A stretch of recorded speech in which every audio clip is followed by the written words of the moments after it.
Hey everybody, Pete from Rebel Health here, and I just wanted to comment quickly on the latest report out of the CDC on COVID, which came out last week and contained cumulative data through August 29th.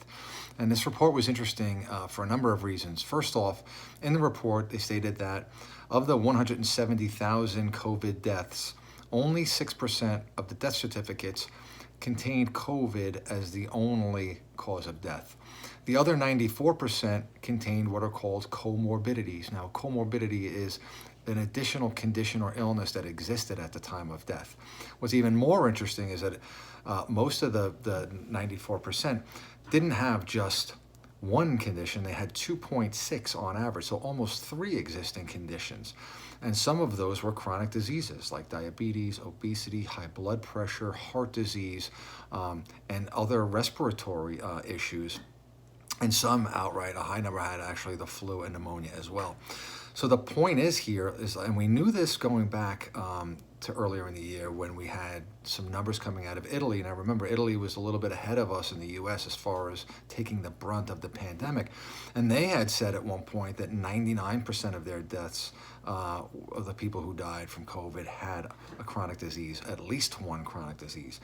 So we've kind of known this throughout, but this was just punctuated by the CDC. Now we have 170,000 cases here, most of which were due to COVID striking people who had weakened bodies, weakened immune systems.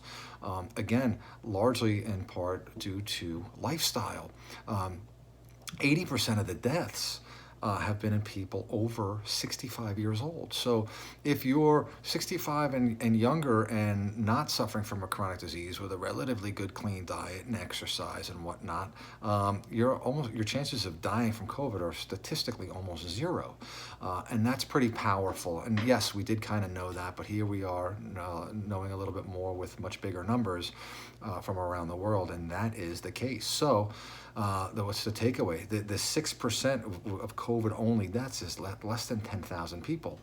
Now, that's not a number that's insignificant. No death number is too small. However, the cause for the mass fear and hysteria over COVID seems to be largely overblown, especially if, again, you're relatively healthy. So what can we do now? You know, you're going to probably start to hear a lot about second waves and whatnot, and we're not here to debate any of that, but we do know that we are months away from the beginning of flu season, and flu, pneumonia, COVID. This is a time where it's likely to come back or to come in some form.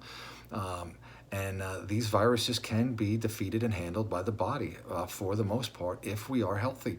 So shifting the focus towards not, oh my God, is this going to happen or not going to happen, but what do I need to do in my diet now to clean out? Am I eating enough high water content food, nutrient dense food, fruits, vegetables, whole foods, grains, legumes? Am I crowding out the processed foods? Am I getting enough water? Am I walking, running, jogging? Am I getting exercise in?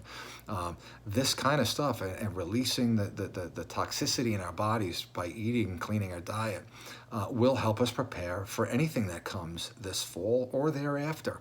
And that is the key. You know, they want us to wait anxiously for a vaccine, which, you know, most of them don't even work. The flu vaccine rarely works more than 50% of the time anyway, and we've known about the flu for, you know, over 100 years. So, you know, taking control of our own health, doing it now, and doing it with clean eating that can actually be enjoyable, tasty, and fun is the way to go. So stay tuned for more out of us here, at least a few videos a week on specific things we can start to do now to improve our health, improve our immune system, so that we can live with more confidence that we are not going to suffer from any of the viruses that are out there, present or future. All right.